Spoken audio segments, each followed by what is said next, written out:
Oke, halo semuanya.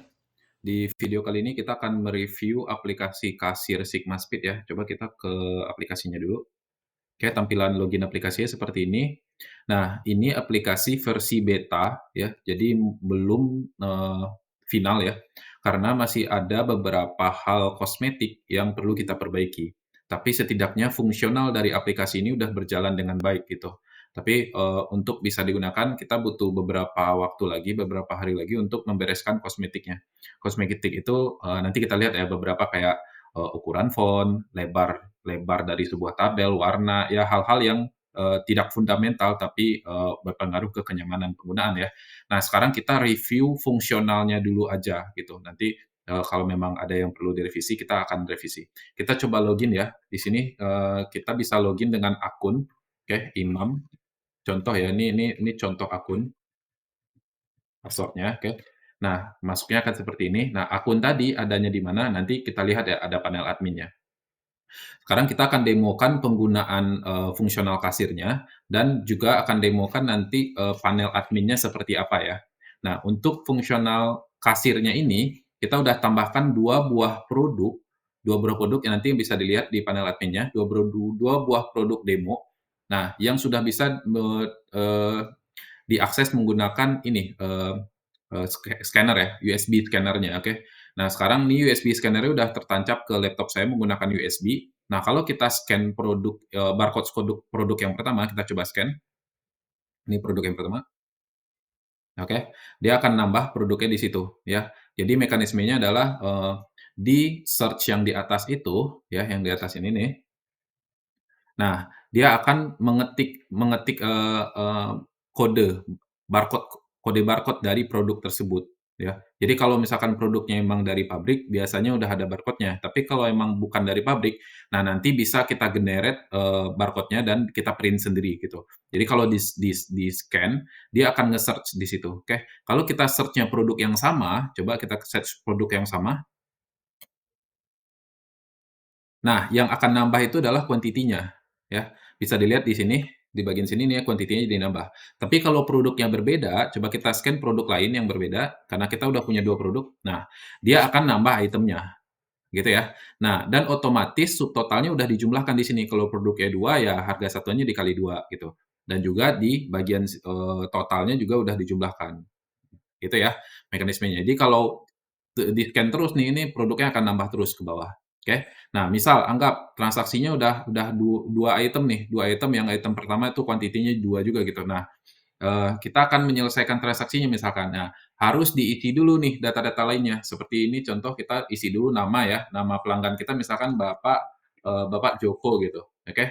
Kemudian nomor HP ya, nomor HP-nya misalkan, ini, kemudian alamat, Jalan, Budi Setia, 5 gitu ya. Kemudian plat nomornya misalkan B1234 KJ misalnya ya. Kemudian, kilometer kendaraannya ketika servis itu berapa, kan biasa kalau, eee mobil tuh ada pencatatan kilometer ketika servis ya. Kemudian nama mekaniknya siapa, misalkan nama mekaniknya Pak, Bambang, sama Pak, Agus misalnya gitu ya. Kemudian, di sini bisa pilih nih metode pembayarannya, ya kan. Pelanggan tadi milih, pakai tunai kah atau pakai kartu. Kalau pakai kartu ya tidak ada nih inputan untuk, mengisi dia nyetor berapa. Tapi kalau misalkan kita pakai tunai, nah kita bisa tulis, dia dia setornya berapa gitu, misalkan dia setornya 700.000. Nah, otomatis kembaliannya itu udah dihitung, oke, kembaliannya udah dihitung. Nah, kalau kita pencet tombol simpan, maka akan otomatis di-generate sebuah PDF yang bisa di-print. Nah, PDF ini, kalau logo statis ya, pasti akan seperti itu. Nah, untuk alamat yang ada tertulis di sini, itu tergantung cabangnya. Nanti di panel admin, kita bisa tambah cabang. Alamat apa yang kita tulis di cabang itu, dan transaksi itu dilakukan di cabang mana, maka ya alamat yang tertulis di sini akan menyesuaikan. Jadi ini alamat tidak tidak statis ya. Kalau misalkan kita buat cabang baru yang alamatnya berbeda, maka, akan tertulisnya di sini berbeda alamatnya ya, sesuai dengan cabang. Nah, itu fiturnya. Kemudian nomor transaksi otomatis di-generate di sini ya, nomor transaksinya otomatis di-generate dan ini unik gitu, mengandung informasi transaksi itu dilakukan di cabang mana, di tanggal berapa, jam berapa, dan, nomor seri berapa. Kemudian juga ada nama-nama tadi ya, identitas si pelanggan kita, ada itemnya apa aja, dan metode pembayarannya apa. Kemudian ada untuk tempat tanda tangan dari operatornya, oke. Nah, file PDF ini udah bisa langsung di-print, oke, udah bisa langsung di-print. Kalau misalkan mau lihat lagi nanti file PDF ini tersimpan di mana, tersimpan yang pertama tersimpan di database ya, di database di server, sehingga di masa depan tuh bisa di-request lagi. Tapi selain di database, di komputer lokal kita juga tersimpan. Kita bisa lihat di file explorer, nanti bisa pergi ke file dokumen ya, folder dokumen bawaannya Windows ya. Di dalamnya akan otomatis dibuat folder yang namanya kasir. Nah, kita masuk ke kasir, nah di dalamnya ini nih, gitu. Nama filenya adalah nama filenya .pdf, nomor transaksinya .pdf, gitu ya. Jadi kalau misalkan Bapak nanti lihat di folder dokumen kasir tadi, kita lihat file explorer, semakin banyak transaksi ini PDF-nya akan makin banyak. Nah, gitu ya Pak ya. Oke, kita balik ke aplikasinya. Nah, ini tadi loginnya kan sebagai, operator yang namanya Imam ya. Ketika transaksi ini udah selesai tadi, udah disimpan, nah otomatis dia siap untuk menerima transaksi lagi, gitu. Nah, untuk melakukan transaksi lagi menggunakan barcode scanner USB tadi. Nah, kita bisa logout dulu, kita coba ke menu kiri ini. Di sini banyak menu ya. Nah, kita logout dulu. Kenapa logout? Karena akun yang tadi login itu bukan admin, gitu ya. Kita coba login pakai akun admin ya, admin. Oke. Nah, tampilan awalnya sama, tapi aksesnya berbeda. Coba kita lihat ke sini. Nah, pertama kita bisa lihat cabang di sini. Cabang, nah list cabangnya apa aja di sini, gitu ya. Nah, list cabangnya ada di sini, kalau kita bisa, tambah, edit, dan hapus cabang ini. Tapi harap diperhatikan, kalau menghapus cabang, pastikan tidak ada produk lagi yang nyantol ke cabang itu, gitu loh. Atau tidak ada user lain yang nyantol ke cabang itu. Lebih baik edit saja. Tapi kalau memang udah benar nggak ada produk dan tidak ada user yang nyantol ke cabang ini, nggak apa-apa dihapus gitu, karena itu nanti akan memunculkan, error ya, karena banyak yang bergantung ke sebuah cabang. Biasanya kalau menghapus cabang ya berarti semua user dan produk di cabang itu udah nggak ada, ya cabangnya berarti udah tutup gitu ya. Nah, kita bisa tambah cabang di sini misalnya ya, kita coba tambah cabang, oke. Nah, kita bisa tulis nama cabangnya misalkan, cabang apa ya, cabang Pamulang gitu ya, Pamulang. Kemudian alamat cabangnya misalkan Jalan, apa, misalkan Setia Budi, Pamulang belakang Unpam gitu ya. Kemudian teleponnya misalkan, 0211234567 ya, kita coba kita tambah. Nah, maka cabangnya udah nambah, gitu ya. Nah, cabang ini akan sangat dibutuhkan ketika setiap kali kita nambah user dan nambah produk, gitu loh. Karena user itu akan memiliki otorisasi di cabang mana, kemudian produk akan ada di cabang mana, gitu. Tiap cabang juga, produk yang sama harganya bisa berbeda, harga modalnya berbeda, gitu. Kita lihat ya, coba ke kiri, kita di sini kita pilih menu user. Nah, di sini udah ada 2 user nih, gitu. Udah ada admin sama imam yang tadi, gitu. Kalau misalkan kita mau nambah user lagi bisa nih, kita tambah user, oke. Misal di sini nama user ya, nama usernya misalkan di sini Romi gitu ya, Romi, Fadli gitu. Kemudian username-nya misalkan, Romi, Romi 123 misalkan. Terus nah, ini nomor induk pegawai ya, nomor induk karyawan, kalau misalkan tidak ada ya bisa diisi terserah apa aja, tapi nomor induk karyawan ini harus unik gitu, ya. Misalkan di sini, 8888888888 gitu. Nah, terus nah, di sini level aksesnya ya, level akses di sini, bisa admin, bisa manajer, bisa operator, nah gitu ya. Ini yang saya maksud tadi ya, eee, tidak semua user yang login itu punya akses yang sama, kan nggak mungkin dia bisa otak-atik nama cabang dan lain-lain kan. Nah, gitu. Contoh di sini operator ya, operator, nah kemudian di cabang mana gitu. Nah, tadi kita udah punya 2 cabang kan. Nah, kita udah punya 2 cabang, misalkan di cabang yang Pamulang nih.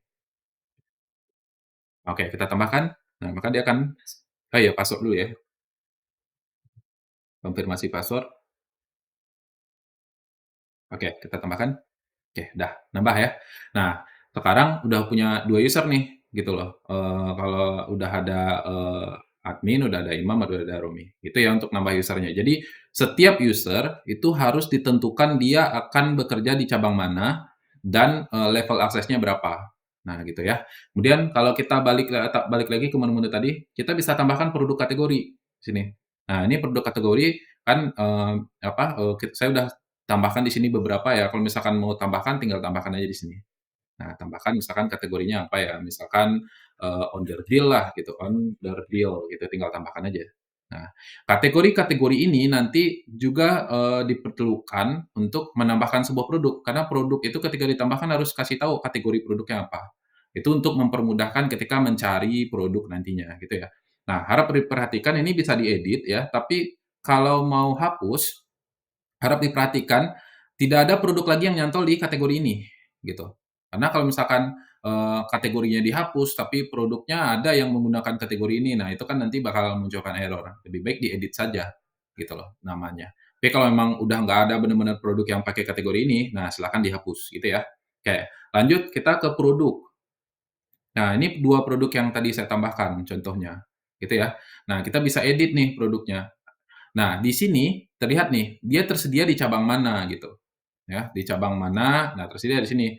Nah, kalau misalkan kita tambah produk baru ya, kita coba tambah produk baru, oke. Nah, di sini kan kita nge-scan, barcode-nya nih. Nah, kita scan ya produk, barcode yang lain misalkan barcode ketiga misalkan contoh di sini, oke. Nah, otomatis kita kasih nama, namanya apa ya contoh? Yes.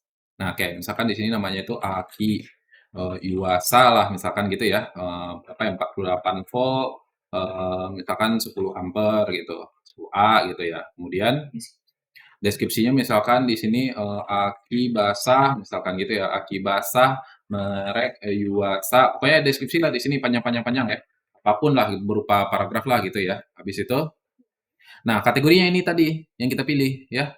Apa tadi nih, kalau kita tambahkan kalau, harusnya kalau kita mau nambahkan aki udah kita tulis tuh di situ kategorinya misalkan, catu daya atau aki gitu. Tapi kalau nggak ada kita pilih terserah apa aja, contoh onder deal gitu.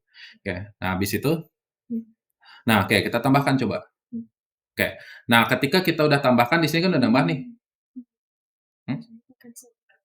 Waduh ke-cancel ya, coba kita ulang lagi ya. Oke, nama nama akinya di sini, nama produknya Aki, sorry tadi ke-cancel, Yuasa, Yuasa 48V 10A, misalnya gitu ya. Kemudian deskripsinya, Aki basah, misalkan, Aki basah 48V 10 ampere, cocok untuk mobil gitu misalkan, terus underdeal.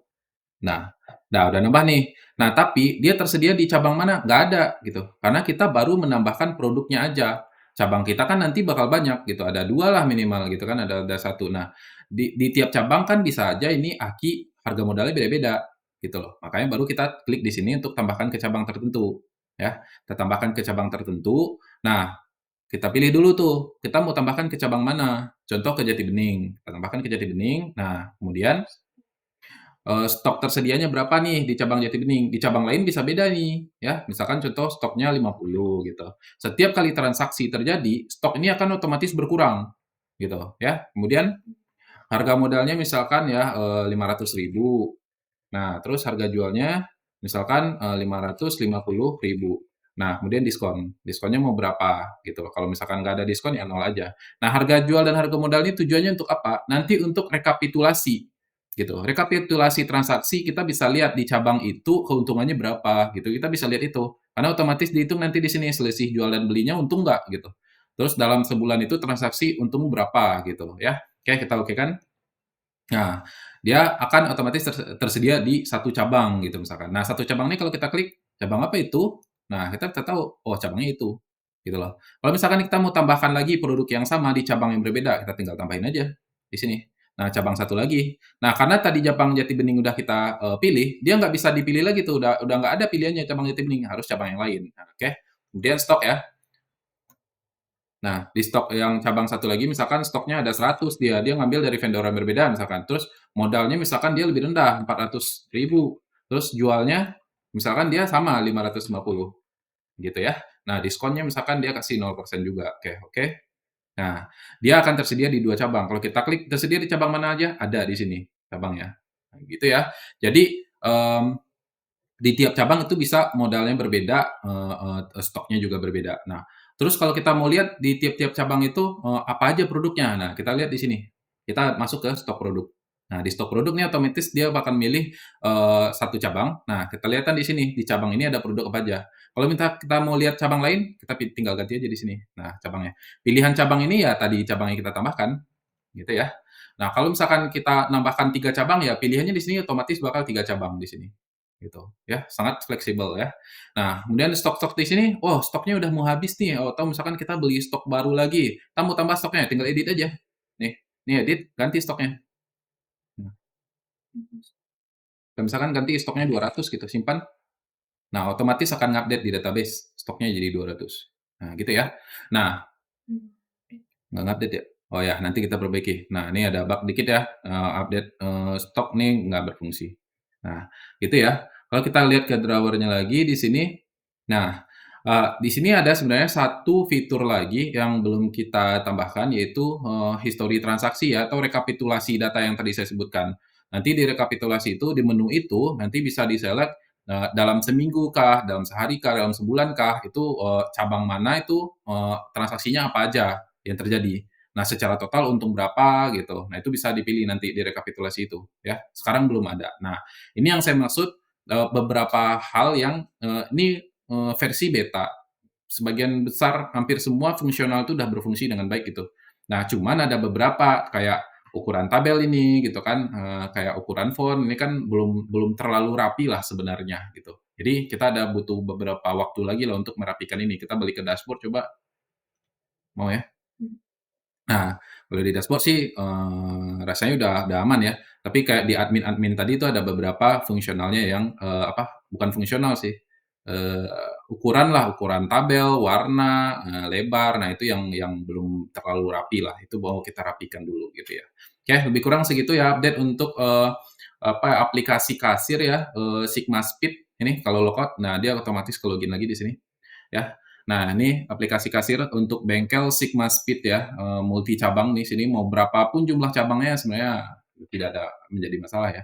Nah, ini aplikasi untuk Windows, akan berjalan dengan baik di Windows 10, oke. Sekian dulu update-nya, Pak, terima kasih ya, nanti kita, lengkapi dulu, perbaiki dulu hal-hal minor yang ada di sini. Oke, terima kasih, thank you.